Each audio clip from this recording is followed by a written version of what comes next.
you're not good with money is not true. You are actually good with money. The problem is you're operating in quite a difficult situation. You might not have the education. There might be influences in your nervous system that are meaning things are difficult because of past experience around money and other traumas.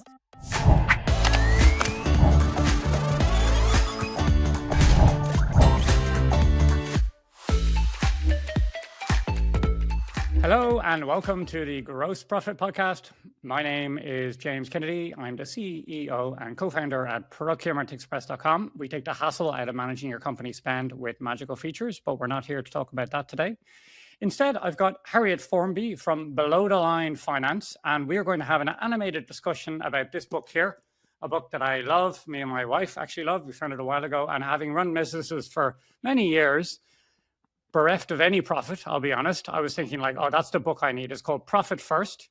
It's written by an American author, Mike Michalowicz. I should have practiced that. So anyway, so sorry, Mike, for mangling your name there.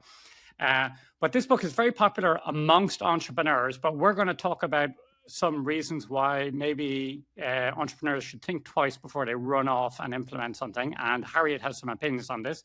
So Harriet, just before we get into that, you're very welcome to the show. Maybe tell us a little bit about you and your background and where you are sitting in the world today. Yeah, absolutely. So I am a fractional CFO and business mentor. So I work with business owners, startups, SMEs, and my real thing is supporting people that are sort of changing the world for the better. So I help them to create the financial systems and structures that are going to not only feel good, but also do good things for them as well. And it's all about kind of impact, mission, and that sort of thing. So I am based in the southwest in the UK. I'm pretty rural, and I have a kind of off-grid office location. Very much somebody who's transitioned from, working in the corporate world, commuting cities to, I guess, to finding things how it kind of suits me for this stage of life, and yeah, really enjoying the kind of the good balance that you get from that. Yeah, so super popular trend, people moving away from corporate, bringing that expertise into the real world, as I would call it. That's interesting. So you're called Below the Line. When you decided to set up your business, you decided to call Below the Line Finance. What's with the name? Yeah, it's a really good question, actually, and one that I do get asked occasionally.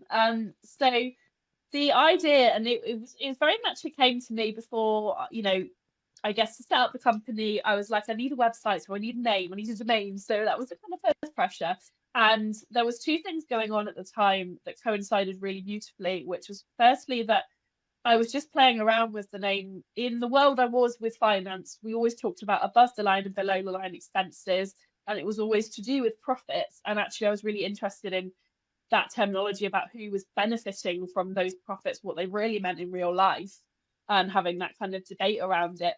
And at the same time, I actually, when I sort of transitioned out of the corporate world, I bought a 15-acre site, which had turned into like a small holding and really lovely nature and all that sort of thing. And that, by coincidence, was just below a railway line, an old railway line. And the field was called Below the Line. So I thought, actually, this is really symbolic to my transition. It gives a nod to the idea that I want profits to be something that's, positive and it's real world. And so, yeah, Below the Line Finance came into existence. I love it. I think it's fantastic. I love the way I was expecting some very technical explanation, and the fact that you're below a train line, that's like perfect. It's the perfect, what do you call it? It's like it's a diversion, if you like. So it works perfectly well. Very good. Okay, so let's get stuck into this book here. So Profit First, I suspect a lot of people have heard of it. I know amongst my entrepreneur friends, it's been very popular. And maybe, how did you first come across it? Who have you noticed has been reading this book? I think I just heard a lot of buzz around it. Yeah, I guess the last couple of years, and particularly sort of the States, a lot of talk in those circles. And then I started to come across actually, real life business owners using the methods, and potentially, having good results, and also in the context of sort of my work, where they were kind of saying, look, we've actually got a problem. with our profit, we can't figure out why we're not making profit. And the really interesting point was they were often saying, we use profits first. We've got the bank account set up, but for some reason, there's no money in all those bank pots that we've created. And we thought we were doing it right, and we can't figure out why we don't have any money. So that's, I guess, where it's kind of come from. And then myself, part of my reason, I suppose, for the transition to working in the way that kind of I felt was more suitable for modern businesses was that I was seeing this, corporate structure where we always talk about, look at sales. We focus on the sales. We sort the costs out. If you're the business owner, you get what's left at the bottom. We don't really think any more than that. And I was also experimenting with flipping this round to start with why are you in business and what do you want financially to do with these profits? Because you might want to have a really good quality of life and be able to invest and have security. You might want to reinvest them in things like community projects and really great things, or in obviously development of your business. Or you might be looking to, create profits so you can sell the business and show that you've got really great profits. And that's maybe your exit strategy. Okay, great. So tell me, let's start off with what's the headline advice that is in this book for anyone who hasn't read it? And then we'll get on to the good and the bad. Yeah, so good question. So it's basically flipping it around to say, the thing that I really agree with, we shouldn't go with the traditional accounting formula of revenue minus expenses equals profits. You get what's left over at the end. It's very much that the way they do the formula is it's revenue minus profits. So you take the profit out first, and then you're left with, the other balancing side is the expenses.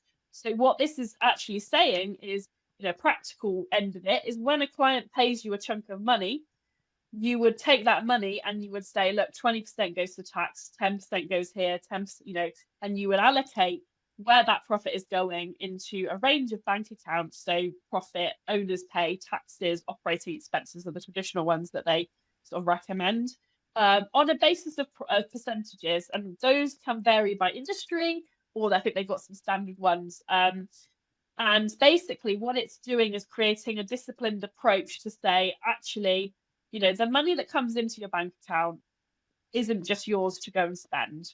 You've got to pay your taxes, you've got to pay your bills, you've got to pay yourself, in the future. And so it's giving you some discipline to realize this. And iteratively, I guess you go back and say, okay, well, I need to charge a bit more because I also need to pay tax and I need to pay this, that, and the other. And it's a way of, visually, it's great because you can look in your bank accounts and, get them up on online banking, see them all there and go, brilliant, I've got all the things I need where I need them. I can pay my staff, I can pay my tax, all brilliant. And if you've got a business that, runs like that, you've got some autonomy about how you charge, what you're selling, how you're doing things, and you're not too reliant on lots of overheads and things, then it can be pretty good. Okay, so the attraction and, from a sophisticated finance professional like yourself, it must seem almost like caveman stuff. So he recommends setting up a literal business account where you literally put that percentage of cash that comes in and you put it in there and you can kind of see it, which the visceral part of that I totally get because it's so easy to run around and fool yourself that you're doing things which are growing a business. And we all start a business with a view of having, the business working for you instead of you working for the business. But hardly anyone, well, not hardly anyone, but a lot of people never got there. And this idea of viscerally being able to see the profits grow physically somewhere you can stick an ATM card into is very attractive. So I can see why that's attractive. But what do people get wrong when it comes to when they read the book? I can see the attraction, but what's your criticism of, or what you need to think about before you run off and do this? I think it sets an expectation that so long as you follow the process, your profits will naturally, drop out and things will all work well. And almost like if it doesn't happen, maybe you're doing something wrong, which isn't necessarily the case, right. I don't think. So I think it kind of goes, I think that the message I would say is actually it's an amazing starting point to get into the kind of financial literacy of business, into having discipline, starting to understand the interplay between profit and cash flow. But then there is and my argument would be there's so much more to actually profit than just almost like allocating cash, and there's so much more nuance to it that if you can get quite almost stuck. So if we were to look at some examples, so for example, if you are so you can say somebody's underpricing, that is the thing.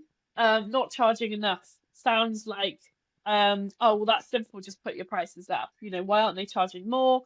Why? And the equation will work. But sometimes people don't know that they're undercharging. So, for example, you could be a business that has contracts or projects you're working on, and you have worked out your pricing, and you think you've sorted this out. You think there's enough profit there. You think you've got your costs covered. But actually, you go ahead and you do all the things, and then actually you move on to the next project. But when you come back, you realize, if you come back, or if we probe, or if we just say, hang on a minute, what happened there? You realize that what you thought you were doing wasn't what you were doing. Your resource allocation was a lot more. Therefore, there was less profit to actually put back into the pot. And this can be as simple as, timesheets. So knowing who's working on what, when, how much time you're actually spending on things. And particularly as a business owner, the one thing that's quite game changing is if you realize that you need to, if you are part of the revenue generating side, that, you're not just standing on the sidelines doing the strategy, you need to price yourself into that as well. You need to have an allocation of your time in there as well. And this is something that I've seen, particularly with elements where there's an element of manufacturing, there's a physical product, an example, shuttering, fixings for, industrial buildings, that sort of thing, where actually what you think you're charging and you're going out and quoting for, you're not necessarily. And sometimes it's a case of realizing that, for example, if you are going out and doing quotes, that needs to be covered in the profits that you make from all the work you win. You need to factor in the time and maybe, travel costs of going to sites. You've got to recover that somewhere. And that's hidden because you think, oh, that's just me, trying to find work, marketing, doing the new business stuff. But actually, that's got to go into the profit mix as well. And that could be, we could be talking about small businesses where it's just you as the, going around doing it, but there might well be a team or some individuals or, a number of people whose job that is. Actually, that's got to go into the mix as well. And sometimes people forget, but when you are going, okay, this is the price of an average kind of job we do, actually, you're forgetting that there's admin involved with going back and forward, with billing them, with all these other things. And actually, I can look at it and say, you just need to charge more. But that doesn't go down very well because people kind of don't know if the market will take it. They're not uneasy about it. But if you say, actually, let's go through it. Let's, I've done this with people where we sit down and say, what's the most common thing that you offer? Let's just go from start to finish. An example, even if we have to do it live and do the next one that comes along, and we just dissect how long it took, what was involved, all the steps, and actually what's the profit contribution on that? Because in the long run, you're only going to have these profits if you can actually make that work. Yeah, I mean, I can see immediately as someone who works in finance, working from the line items up, let's call it, this approach is controversial because it takes a far fuzzier view of it. It's kind of saying, well, your marketing is probably 20%, your sales commission is probably 10%, your overhead is probably 20%. And then it kind of encourages you to take that money out based on very broad attributes, which may be fine when you only have one product. But as soon as you have two products, suddenly that goes out the window because you're not really sure, exactly how much each product is contributing to that. So it might be too simplistic. And I can see how, I guess pricing is my favorite topic. I think almost everyone, if you want to increase your price, you just have to demonstrate the value. And sometimes you're lazy and you don't want to demonstrate the value. So you just keep your prices low, right? But actually learning how to demonstrate value is might be what you need to do in order for your business to grow. Mm. So what about moving on to pricing? I get that, you might need to put prices up. That might not be a popular thing to have to tell your sales team, or maybe an owner manager who finds it hard enough to sell as it is. What about payment terms? How does that work with the profit first methodology? Because you mentioned projects there. It's straightforward if I'm selling things over the counter in a shop, maybe. I don't know, maybe it's not. But like when I get into projects, then the payments can get a lot fuzzier. How do people approach that, or what are the mistakes you've seen? Yeah, that's a really good point. So on payment terms, the one thing that I often see is people are really generous. They want to give credit. They almost feel obliged to actually, I don't want to take the money up front if the project is still ongoing. I want to deliver the project, take a little deposit, take a bit on the way, and then do you know what? They can pay me a huge chunk at the end. Is absolutely fine with me.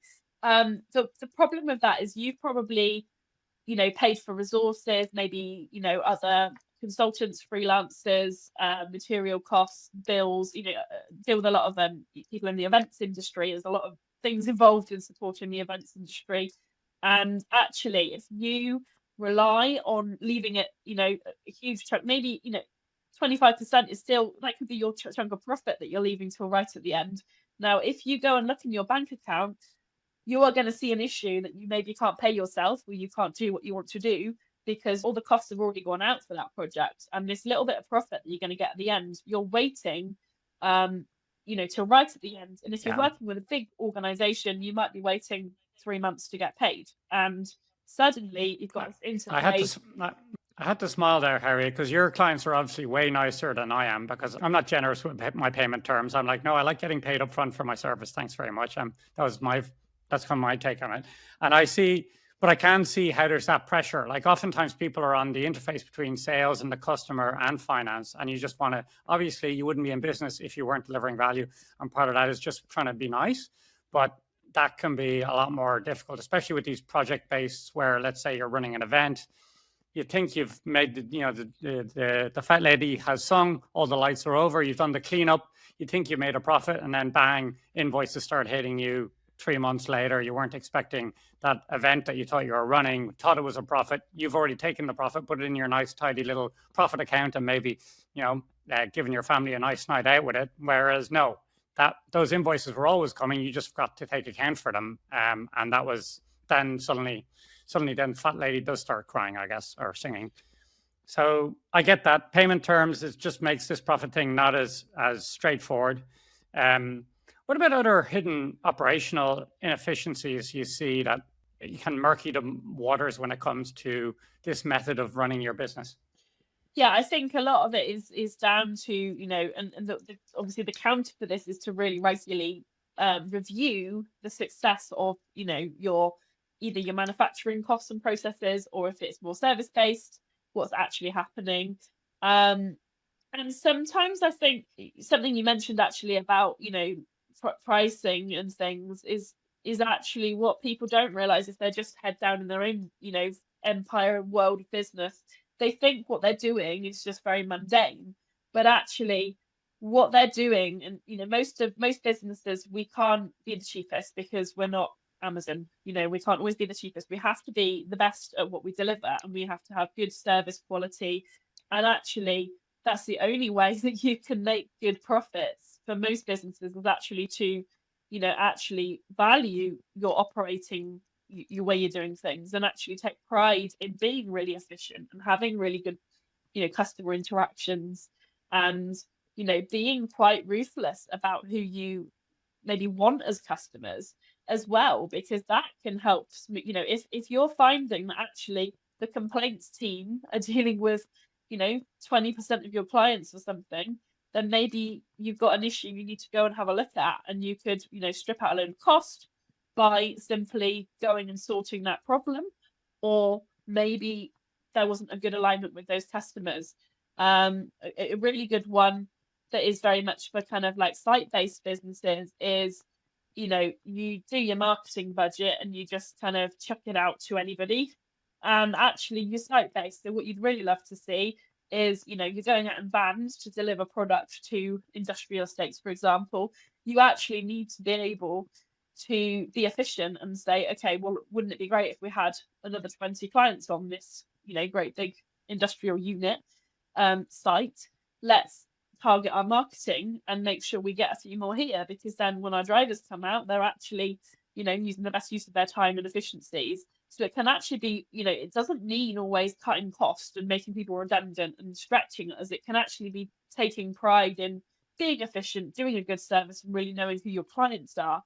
The other side to that, I think, is, sometimes we've got to acknowledge that perhaps we don't always have the autonomy over our costs in the way that we might think that we will.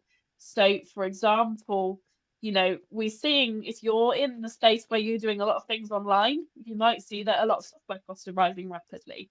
Now, that's something that might have come as a surprise, but actually, for your profit to work now and in the future, you've got to always be uplifting for the fact that, your supply costs are going to go up.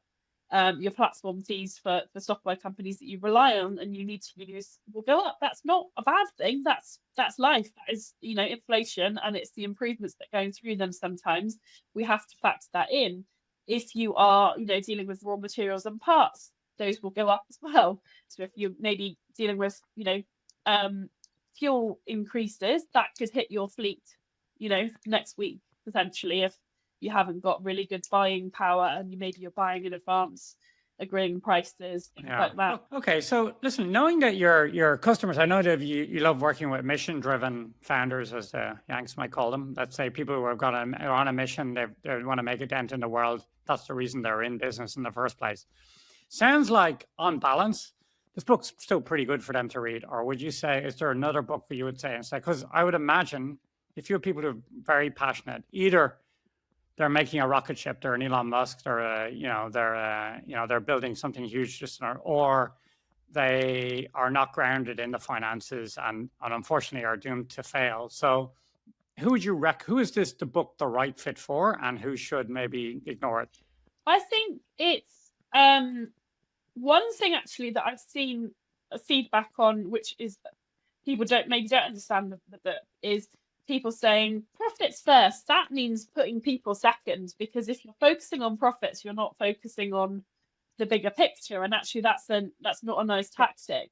Whereas I disagree with that. I think actually and yes, maybe it's a wider public education piece on on the part of mission driven businesses, but actually when you make profit and you're a good business and you've got good ethics through your company, that's only going to be a good thing, because you can sustain yourself, you can pay people good wages, you can use ethical suppliers. So I think actually, in many ways, I wouldn't say it's not suitable for people. I would say it does apply still to people that maybe are skeptical of profits and want to get more comfortable with the idea of being profitable, which sounds funny, but there's some really great people that are doing really cool things that are going, actually, should we be making all this money out of it? Is it right that we're making good money out of this amazing technical innovation we've come up with?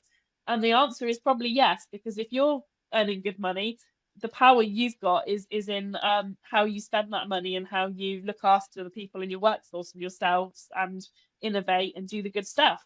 So I would say actually have it as your starting point. But the message I would say around it is, don't think that you've sorted your profit by creating bank accounts and putting the money into them. The book's quite big.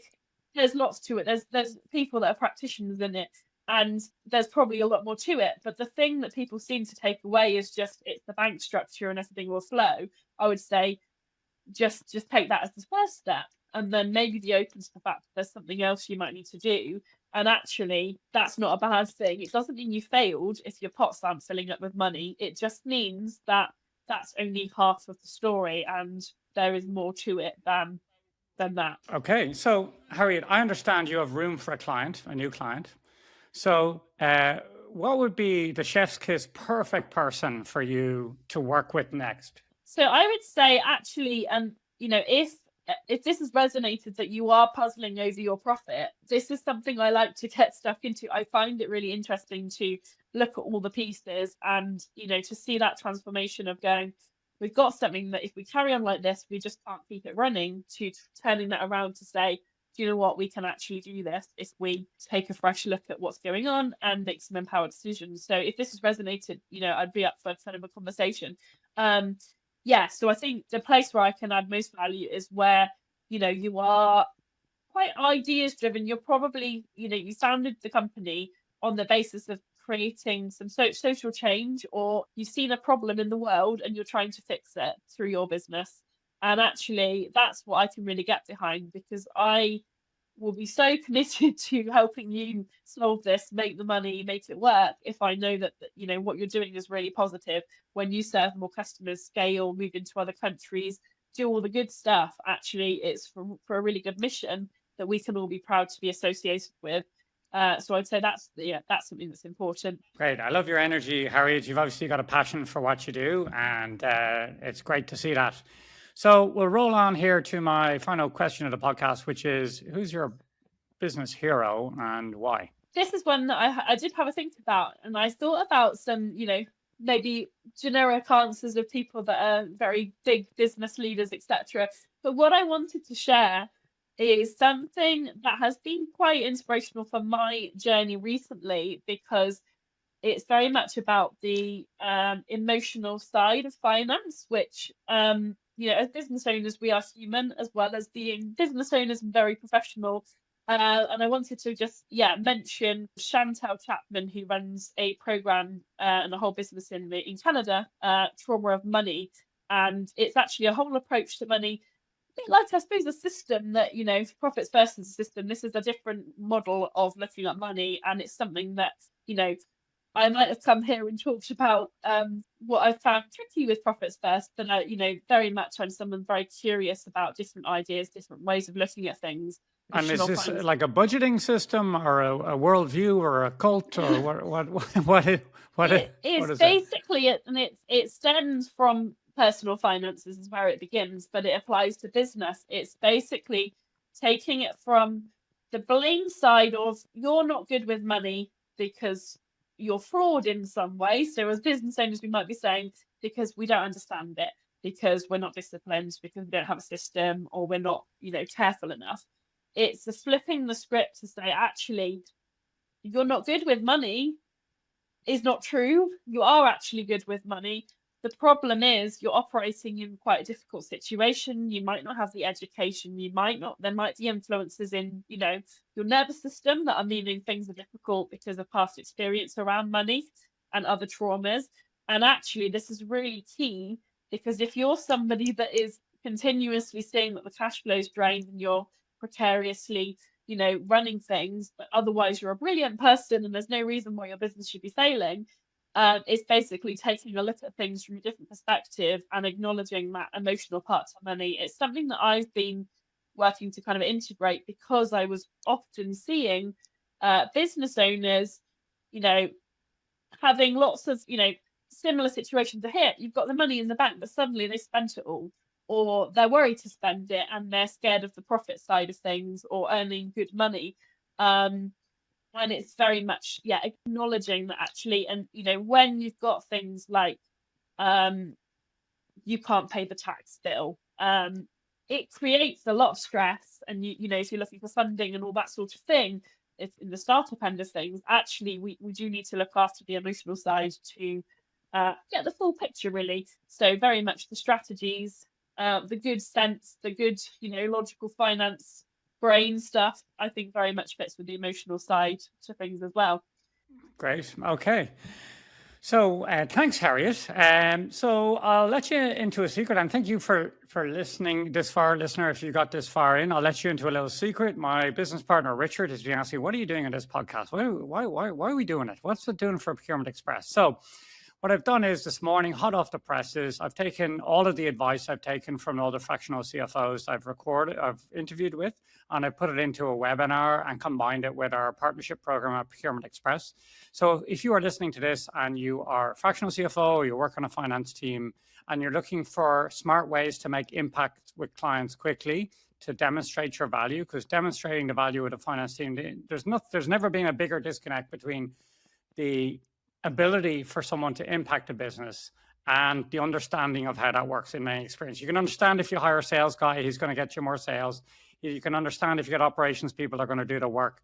Finance people is a little bit more nuanced, and getting that value across, I found, is something that finance professionals sometimes struggle with. So in this webinar, I've tried to explain by giving a case study. Ben de la Cretas, he's one of our partners. He does a really good job of explaining value that fractional CFOs can bring. And I put it together in a webinar. You can get at procurementexpress.com/webinar. So your reward for listening this far into the podcast is getting access to this, and I'd love you to sign up there. So thanks for listening. And Harriet, thanks for coming along today. This was a lot of fun. Thank you very much for having me.